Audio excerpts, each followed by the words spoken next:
Ce monsieur m'a trouvé dans mon champ et m'a demandé où mon champ s'arrêtait. Je lui ai montré et j'ai repris mon travail. Il est parti et est revenu quelques instants après avec un mouton blessé, m'accusant de l'avoir blessé. Je cherchais mes moutons et leurs traces m'ont conduit jusqu'au champ de cette dame.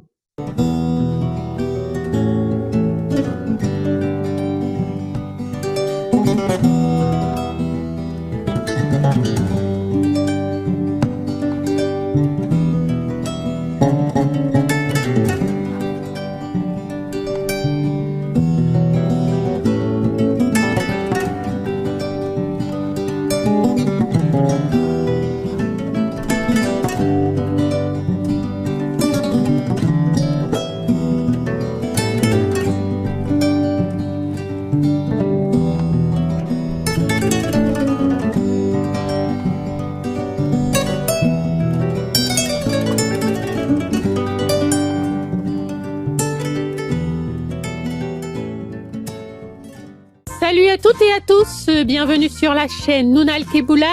Avant de commencer, nous vous invitons à vous abonner à notre chaîne et à activer les notifications via la petite cloche en bas à droite sous la vidéo, ce qui vous permettra d'être informé des prochaines histoires publiées. Ceci étant dit, nous vous souhaitons une agréable écoute.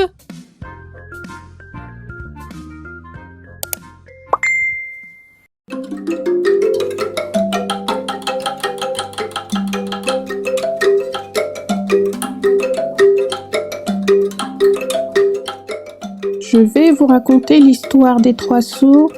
C'est une histoire qui nous vient du Congo.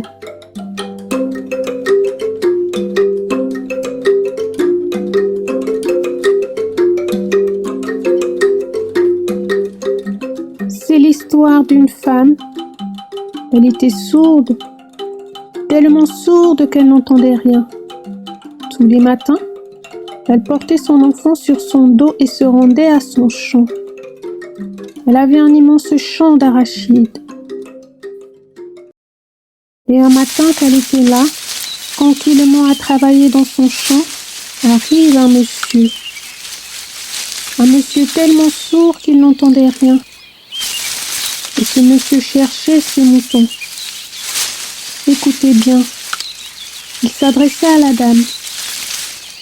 Madame, je cherche mes moutons. Leurs traces m'ont conduit jusqu'à votre champ. Est-ce que vous ne pourriez pas m'aider à les retrouver? D'ailleurs, on les reconnaît bien, mes moutons.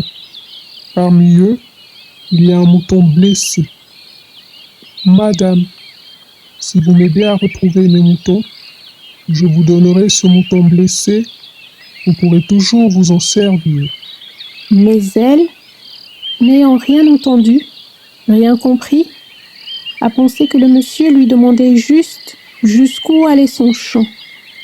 Elle se retourna pour lui dire « Mon champ s'arrête là-bas. » Le monsieur a suivi la direction indiquée par la dame et par un curieux hasard trouva ses moutons en train de brouter tranquillement derrière un buisson.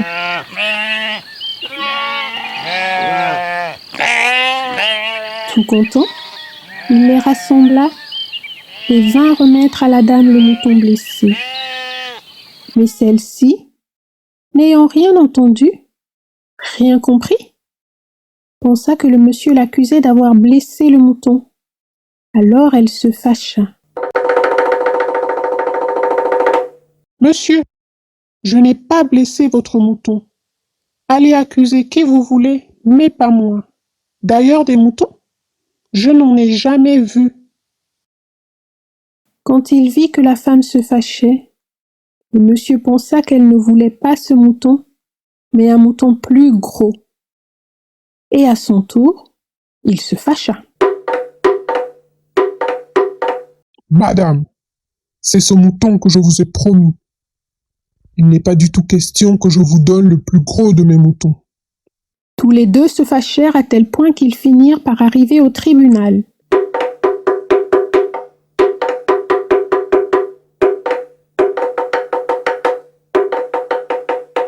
Le tribunal dans cette Afrique d'il y a longtemps se tenait sur la place du village, à l'ombre d'un grand arbre, l'arbre à palabres, le plus souvent un baobab. Le juge qui était en même temps le chef du village était là, entouré de tous ces gens qu'on appelle les notables. La dame et le monsieur arrivèrent tout en continuant leur querelle. Après les salutations, c'est elle qui parla la première. Ce monsieur m'a trouvé dans mon champ et m'a demandé où mon champ s'arrêtait. Je lui ai montré et j'ai repris mon travail. Il est parti et est revenu quelques instants après avec un mouton blessé, m'accusant de l'avoir blessé. Or, je jure que des moutons, je n'en ai jamais vu. Voilà pourquoi on est ici, monsieur le juge. Ce fut le tour du monsieur. Je cherchais mes moutons, Dit-il. et leurs traces m'ont conduit jusqu'au champ de cette dame. Je lui ai dit que si elle m'aidait à retrouver mes moutons, je lui donnerais l'un d'entre eux. Mais j'ai bien précisé le mouton blessé. Elle m'a montré mes moutons et je lui ai donné le mouton blessé. Mais elle veut un mouton plus gros. Pensez-vous que je vais lui donner le plus gros de mes moutons à 2 pas de la fête des moutons? Le juge se leva. Il était aussi sourd qu'un pot. Tellement sourd qu'il n'entendait rien. Quand il a vu l'enfant sur le dos de sa mère, il a pensé qu'il ne s'agissait que d'une petite querelle de ménage. Alors, il s'adressa au monsieur. Monsieur, cet enfant est votre enfant. Regardez d'ailleurs comme il vous ressemble. À ce qui me semble, vous êtes un mauvais mari. Et vous, madame, de petits problèmes comme cela, ce n'est pas la peine de venir jusqu'ici les étaler devant tout le monde. Rentrez chez vous. Je souhaite que vous vous réconciliez. Ayant entendu ce jugement, tout le monde éclata de rire. Et le rire contamina le juge, la dame et le monsieur. Que firent-ils? Ils éclatèrent de rire à leur tour, bien que n'ayant rien compris.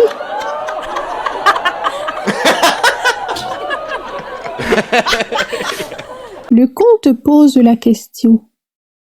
Lequel de ces trois est le plus sourd? La leçon?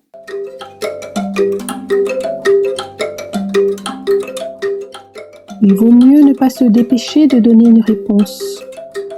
On conseille quelque part en Afrique d'avoir le cou aussi long que celui du chameau, afin que la parole, avant de jaillir, puisse prendre tout son temps.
Voilà, c'est tout pour aujourd'hui. Si vous avez apprécié ce moment, n'hésitez pas à vous abonner à notre chaîne Nounal Keboulan et à activer les notifications pour être informé de nos prochains contes mis en ligne.